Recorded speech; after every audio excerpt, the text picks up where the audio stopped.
Benissimo, quindi come abbiamo detto la prima crepa riguarda proprio, le basi di questa storia su cui si fonda, ovvero le fonti storiche.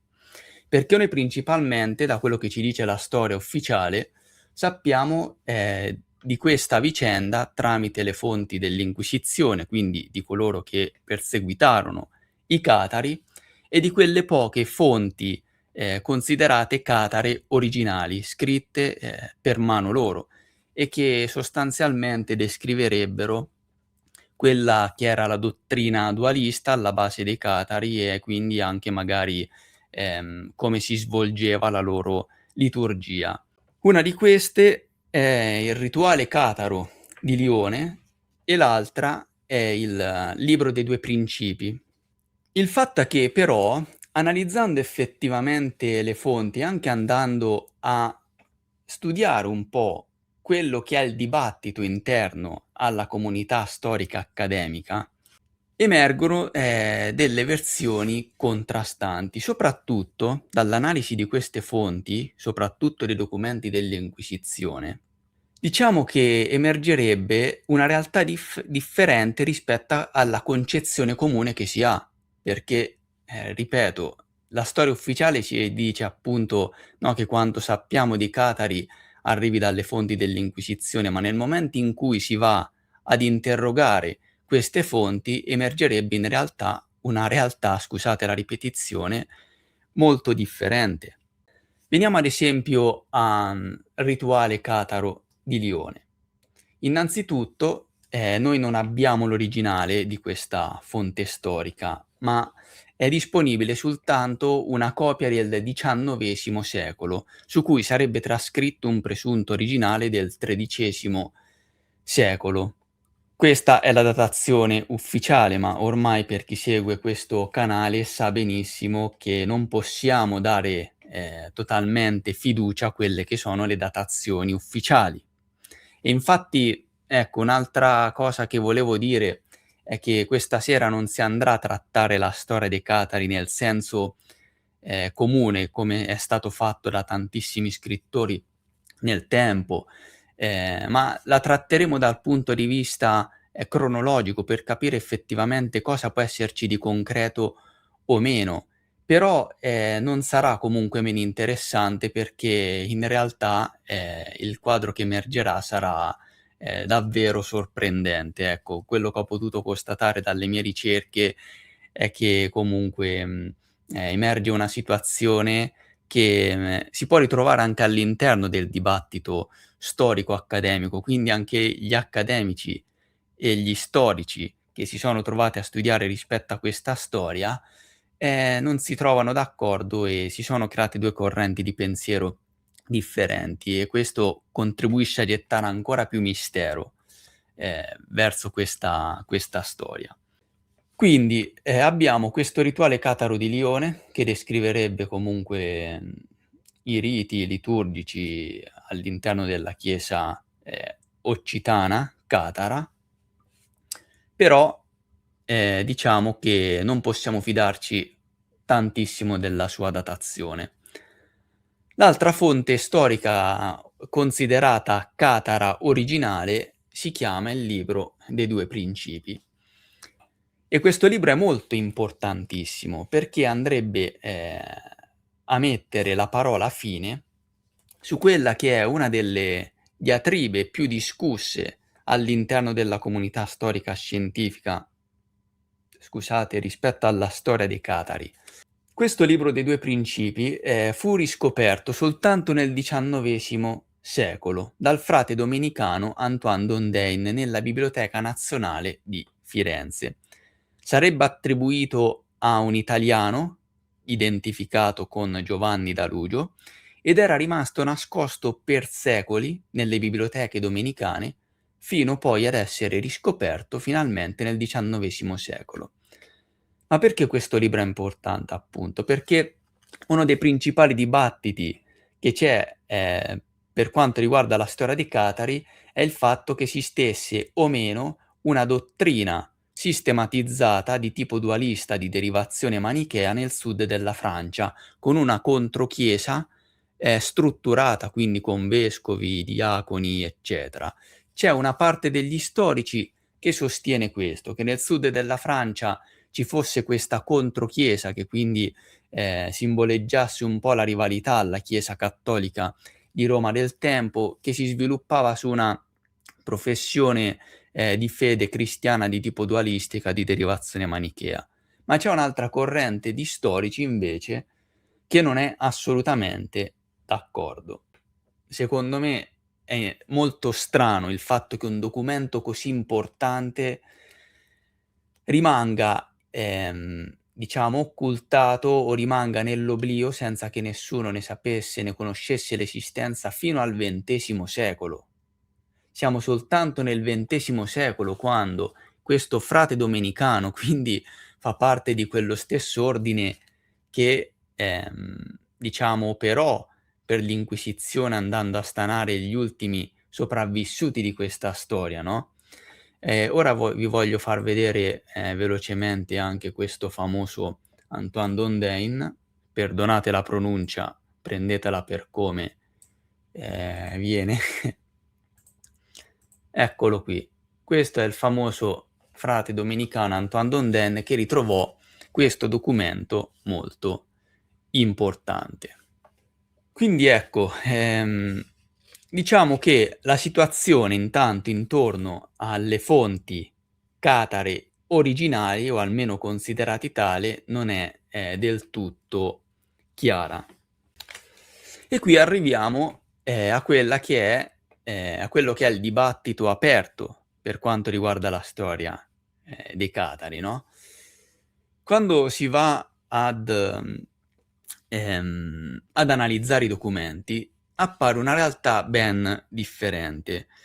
Allora, come dicevo prima, innanzitutto dagli studiosi emergono, delle idee contrastanti. Una parte di essi, la parte più critica e scettica, sosterrebbe appunto che non ci sarebbero prove dell'esistenza di una, teologia diffusa, dualista e di origine manichea, per intenderci, quella che si basa sui 2, principi, no, dove c'è il dio benevolo e quello malvagio che governa il tempo e il mondo.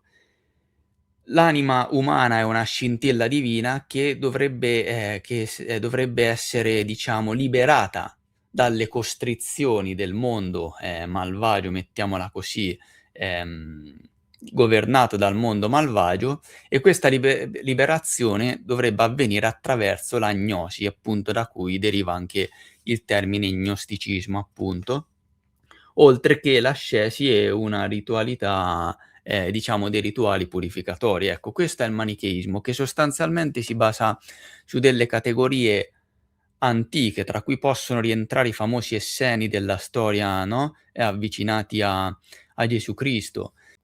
E quindi diciamo sarebbe il famoso cristianesimo gnostico. Però appunto, diciamo dagli interrogatori degli inquisitori non emergerebbe quasi nulla riguardo a questa dottrina dualista, perché allora, nei rituali scusate, negli interrogatori degli inquisitori non ci sarebbe menzione appunto, di questa dottrina dualista nel sud della Francia. Nemmeno appunto, nei documenti dei contatti tra i monaci cistercensi e i presunti eretici stessi. Non c'è nessun accenno nemmeno nei resoconti dei legati papali e appunto, come dicevamo, negli stessi documenti. Da quello che emerge invece sarebbe un brodo tiepido di credenze, quindi un insieme di più credenze, di comunità, di predicatori sparsi, anche itineranti, che non erano però necessariamente affiliate alla Chiesa cattolica, quindi costituivano una presenza individuale e si facevano chiamare dei buoni uomini buoni, buoni cristiani, perché professavano un po' il cristianesimo delle, origini, ecco, che quindi era più votato alla povertà. Però appunto nulla che facesse pensare ad una teologia vera e propria strutturata per come la storia ufficiale ce l'ha fatta, intendere, no, e questa è comunque una circostanza molto, molto strana appunto.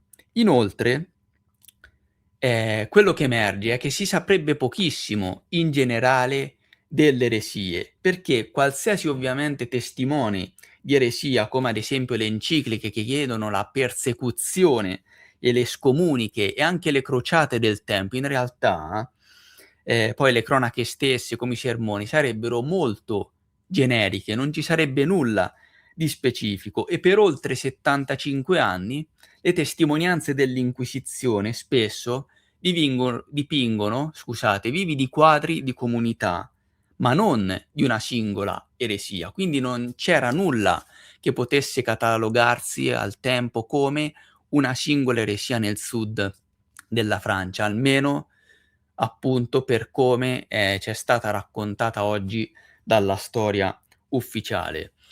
E riguardo a questo, la parte diciamo della critica accademica, degli studiosi accademici che hanno portato avanti questo pensiero, rappresentata da scrittori come Biller, Hamilton o Taylor, si è data da fare tantissimo per cercare di dimostrare l'esistenza di questa chiesa strutturata e di questo dualismo sistematico e strutturato nel sud della Francia, ma fallirono, in modo molto importante.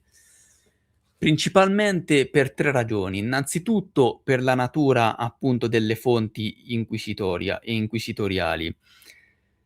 Perché, tutto ciò, che sappiamo su questi buoni cristiani, questi catari, che poi, catari nemmeno loro si definivano loro stessi in questo senso, compaiono soltanto delle testimonianze circa dei buoni uomini appunto, proviene dagli stessi registri dell'Inquisizione, coloro che, perseguitarono appunto i catari, oppure dai trattati anti-ereticali scritti dai teologi, ecclesiastici cattolici che scrivevano questi trattati, questi manuali teorici degli inquisitori su cui si basava appunto, ehm, tutto quello che sapevano gli inquisitori, okay? Il problema però è questo, è che questi teologi che, scrivevano, di questi eretici e quindi cercavano di classificare magari tutti quei sistemi di pensiero che andassero contro la dottrina, ortodossa cattolica, venivano sistematicamente e a priori, deliberatamente, questi sistemi di pensiero catalogati, come eretici, oppure come, sotto l'etichetta di manicheismo, semplicemente basandosi su delle categorie magari che arrivavano da questi scritti cosiddetti, antichi. Uno di questi teologi era Alain de Lille, che poi tra l'altro lo vedremo contribuì a, dare il nome, Catari. Questo lo vedremo poi sulla seconda puntata. Un altro fu Jacques de Vitry, che erano tutti teologi formatisi a Bologna o a Parigi e che non ebbero mai un contatto diretto con le eresie e soprattutto con il manicheismo. Quindi si basavano soltanto, su queste categorie precedentemente scritte, ma che però non erano state, diciamo, interrogate, verificate al 100%. E questo che succede? Ovviamente, contribuì un po' alla creazione, diciamo, di uno stereotipo e pensate a questi, inquisitori, no, diciamo questi, domenicani che magari venivano spediti nei vari luoghi e si trovavano di fronte semplicemente un gruppo di persone, o un singolo individuo che manifestava dei pensieri anticlericali, contro la Chiesa cattolica del tempo, perché magari ne denunciava, i troppi possedimenti, le troppe ricchezze, eccetera, e magari queste comunità, questi gruppi di comunità e questi individui, semplicemente, appunto professavano un cristianesimo molto più povero, si erano legati più all'idea "originale", tra virgolette, del cristianesimo, ecco, senza, come dire, sì, senza le proprietà, le ricchezze, queste cose qui. E questi inquisitori conducevano gli interrogatori con il fine, appunto, ehm, di far quadrare le risposte con il paradigma dualista, perché loro avevano già il preconcetto, il paradigma nelle loro menti di questo manicheismo e di questo dualismo. Quindi, visto che il dualismo Dio malvagio, Dio appunto del tempo, del mondo e quindi, diciamo della carne, di tutto ciò che è materiale, allora chiunque, diciamo, denunciasse un po', quello che era, la ricchezza della Chiesa, il fatto che avesse tante proprietà e quindi la demonizzasse, doveva rientrare, indistintamente nella categoria del manicheismo. E come vedremo, questo aspetto, a parte che, lo abbiamo vissuto un po' anche noi in questi ultimi 6 anni, quando è successo quello che è successo, è uno strumento di potere importante, ma non vi voglio anticipare troppo, ehm, lo vedremo insomma più avanti. La seconda ragione per cui Hamilton, Taylor e altri, fallirono miseramente nel dimostrare la presenza di questa controchiesa strutturata su base teologica dualista manichea nel sud della Francia, è a causa anche, dell'altra corrente di pensiero, che è rappresentata appunto dagli storici accademici che hanno studiato le fonti degli inquisitori senza il filtro del dualismo. Ad esempio, Mark Gregory Pegg, nel suo libro The Corruption of Angels, ha sferrato un attacco decisivo a questa visione. Lui ha analizzato tutti gli interrogatori dell'Augaré, perdonate la pronuncia, senza il filtro appunto di questo dualismo teologico, ed emerge un quadro completamente diverso, ovvero le comunità locali, queste comunità di religiosi e anche questi individui, religiosi itineranti, questi buoni uomini appunto, non avevano una teologia dualista sofisticata, quindi il principio del bene e del male assoluti in perenne lotta come nel manicheismo e nell'ognosticismo. Quindi questa cosa appunto era assente, come abbiamo detto prima. Ma quello che emerge in realtà è che quello che Hamilton e altri cercavano di incasellare come una controchiesa di tipo dualista con la sua struttura di vescovi e quant'altro, e anche affiliazioni bogomile, perché, i catari sono stati accostati anche ai bogomili, sempre a questo movimento orientale, basato appunto su una dottrina teologica dualista manichea. Ehm, Era in realtà quello che era presente sul suolo, nella regione appunto del sud della Francia, era una rete sociale e parentale, che era profondamente, anticlericale, quindi diciamo aveva una visione un po' opposta, diversa rispetto a quella della Chiesa cattolica di Roma, che rifiutava magari la corruzione, i sacramenti, della Chiesa cattolica e le stesse decime della Chiesa di Roma, okay, quindi anche qui appunto non emerge nessuna controchiesa in senso lato. Magari queste piccole comunità facevano comunità, tra di loro, si sostenevano a vicenda, non volevano avere nulla a che fare con la Chiesa cattolica di Roma, si facevano gli affari loro e trovavano appoggio anche alla nobiltà, del luogo. Da ciò emerge appunto che in realtà, non si può affermare con certezza che esistesse una chiesa cristiana, basata su una teologia dualista di derivazione manichea nel sud della Francia, però non esistevano nemmeno, dei gruppi religiosi che potessero essere etichettati effettivamente e che avessero, questa teologia dualista sistematica. Perché?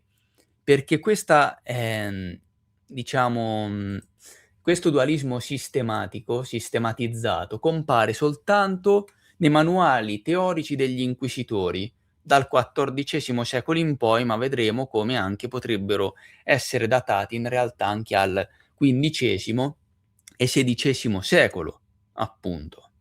okay? Quindi, semplicemente questo dualismo inizia a comparire, ehm, sulla carta scritta come "testimonianza" tra virgolette, in periodi molto più tardi di quelli narrati dalla storia ufficiale. Oltre a questo, si aggiunge il fatto che il nome Catari, non lo usava nessuno. Gli stessi gruppi, queste comunità, non usavano questa parola per definirsi. Si definivano cristiani, buoni uomini, appunto, come si faceva nel cristianesimo delle origini, quando appunto nacque. Ma anche qui, guarda caso, chissà perché, iniziano ad esserci delle discussioni, a verificarsi delle discussioni e questi primi movimenti religiosi, questo boom avviene soltanto dal XII secolo in poi e lo vedremo anche quando tratteremo la storia in chiave nuova, cronologia e anche quando comunque porteremo anche, altri personaggi che hanno messo in discussione la cronologia scarigeriana di cui vi parlavo all'inizio della live, dove indirettamente ci arrivano dei segnali che ci fanno capire come in realtà questi movimenti, questo cristianesimo apostolico, cattolico come lo conosciamo oggi, comunque il cristianesimo in generale, inizia la sua massima espansione in realtà nel, ehm, XII secolo. Ancora, ribadiamo, non c'è nessuna traccia del dualismo, del rifiuto della materia, del manicheismo negli interrogatori. Non emerge in realtà nulla di tutto questo. Ma chi usava il termine cataro? Solo i teologi formati a Parigi, come Alain Delille, che poi è stato colui che ha coniato il termine cataro, Jacques de Vitry, che però non ebbero mai contatti diretti con questi presunti eretici, capito? Quindi, cioè loro descrivevano delle eresie, e magari di questi eretici li denunciavano, però sinceramente, non c'erano mai entrati in contatto. E non lo utilizzavano nemmeno, questo si può, trovare anche nella storia ufficiale, comunque tutto quello che vi sto, raccontando questa sera si può trovare, ripeto, nella storia ufficiale tra i dibattiti che ci sono all'interno della, ehm, storia e storiografia accademica della comunità, storica appunto. Bernardo di Chiaravalle e i cistercensi non usavano nemmeno loro, diciamo il termine catare, okay? Come accennato prima, questi studiosi parigini utilizzavano dei modelli antichi di eresia, i famosi dualisti manichei, i catari degli scritti agostiniani, per insegnare il cattolicesimo ortodosso nel XII secolo, non per descrivere qualcosa che avevano osservato, okay? Quindi era tutto molto abbastanza, pregiudizievole e arbitrario. Ehm, e quindi tutto questo ha portato necessariamente a quel dibattito di cui, vi parlavo prima, a queste 2 correnti nella storiografia, appunto, chi sostiene dell'esistenza della Chiesa catara organizzata con teologia dualista strutturata e una corrente scettica che è rappresentata da Peg, Moore, Zerner, Brun, Thierry e altri, che loro sostengono, che non esisteva nulla in quella regione riconducibile a Catari, come dipinti dalla storia ufficiale. Sostengono che le prove indicano qualcosa di frammentato, locale, privo di centro organizzato, se si vuol parlare effettivamente, di queste comunità, storiche nel sud della Francia, scusate, queste comunità, religiose, di qualcosa di molto più locale.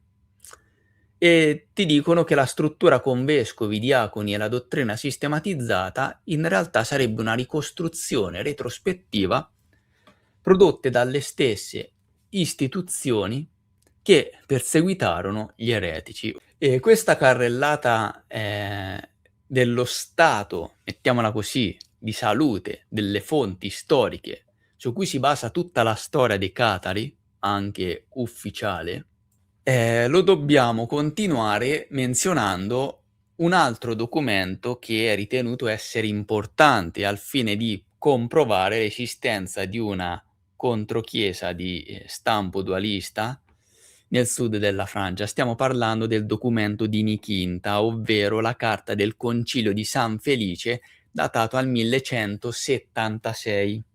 Il fatto però, qual è?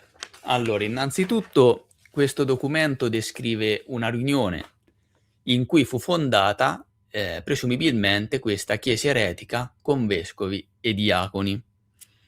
Che succede però? Che sebbene questo documento, sia datato nel 1176, in realtà esiste soltanto una copia del XVII secolo, che per giunta è stata ritrovata nel retro di un manoscritto, di un libro, scusate, scritto da uno storico che era al tempo già noto per aver prodotti documenti di dubbia autenticità. E stiamo parlando dello storico Guillaume Bess, scusate la pronuncia, comunque Guglielmo Bess, ecco, ve la dico in italiano, che è vissuto nel XVII secolo.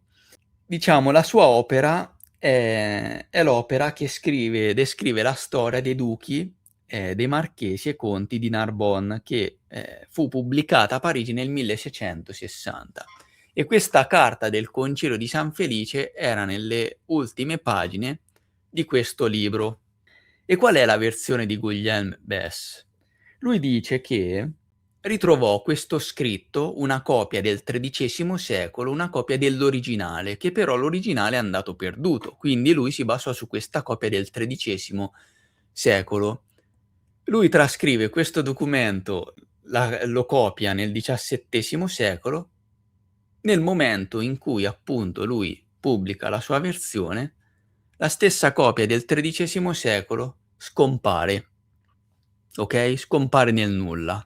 Quindi rimane soltanto la copia del XVII secolo di Guillaume Bess. Ma la cosa non finisce qui, perché nel 1999 poi i più autorevoli paleografi e filologi esaminarono il documento che era stato precedentemente datato ufficialmente al XII secolo e stimarono che non era assolutamente del XII secolo, ma appunto del XVII secolo. E ricordate questa data del XVII secolo perché tornerà più volte in questa storia. Quindi, cioè, come possiamo noi prendere per vero e indiscussa, per vera e indiscussa la storia dei Catari se le basi su cui poggia sono esse stesse ambigue? C'è chiaramente qualcosa che non va.